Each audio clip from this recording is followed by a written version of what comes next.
The best way to solve the renal plasma problems is to first find the urine production rate, and then find the blood urea nitrogen in the urine, and then the plasma, and then finally find the clearance. So to find the urine production rate, which is V, all you got to do is take the volume of the urine, which is 36, and you divide that by how long it actually takes. So here it's going to be 30. This is actually a typo. It's actually 30 minutes. So 36 divided by 30 is 1.2. So that's the urine production rate. So the next part is finding the concentration of blood urea nitrogen in the urine and the plasma.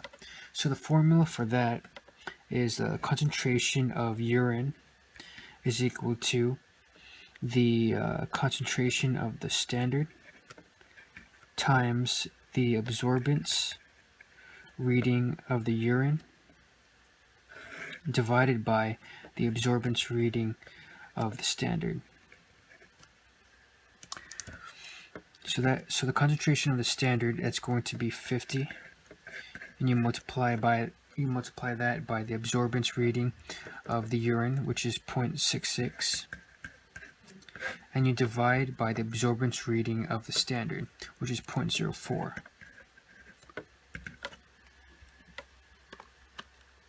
So 50 times 0.66 divided by 0.04 gives us 825.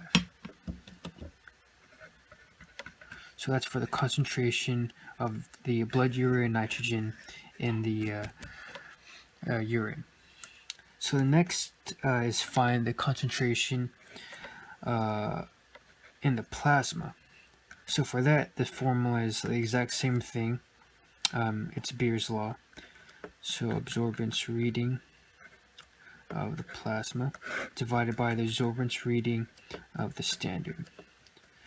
So this is going to be the same number up here, and it's going to be the same number down here, and we just use the plasma value, which is 0.01. So 50 times 0.01 divided by 0.04 gives us 12.5 for the concentration in the plasma. So the next step is finding the clearance. So the clearance is represented by Cl of the blood urea nitrogen.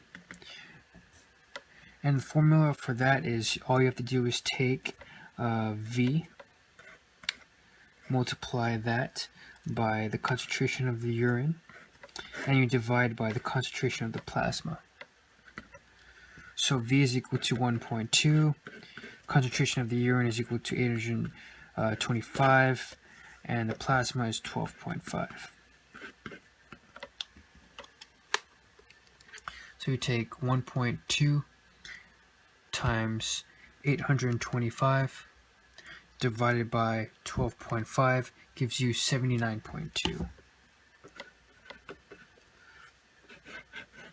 Now, since this is below GFR,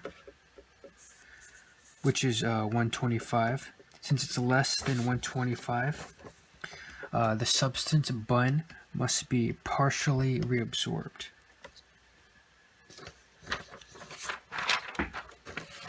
So for the next problem, given the following values for substance X, is it a good predictor of GFR? So we use the same technique as before. We're going to find V, which is the urine production rate. So we just take the volume of urine collected. So 144 is the volume, and the time it took us to collect it was 60 minutes. So 144 divided by 60.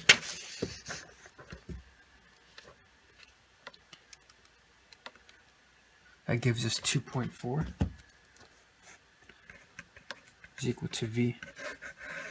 Now, since these two, the plasma and the urine, are already in the correct units, we can go straight to the the clearance of the blood urea nitrogen.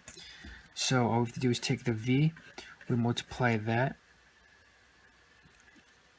by the urine concentration, concentration of urine,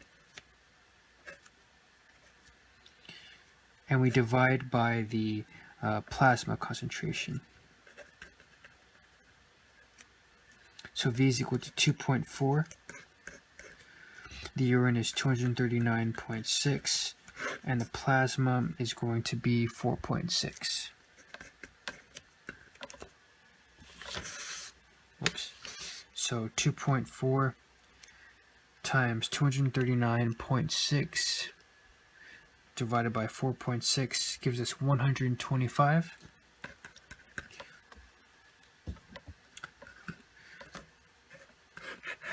Now, since this is equal to GFR, what is happening to the kidneys is that it is not filtered, or it is filtered and not secreted and not reabsorbed. So this is a good predictor of GFR. And this is only if it's equal to 125.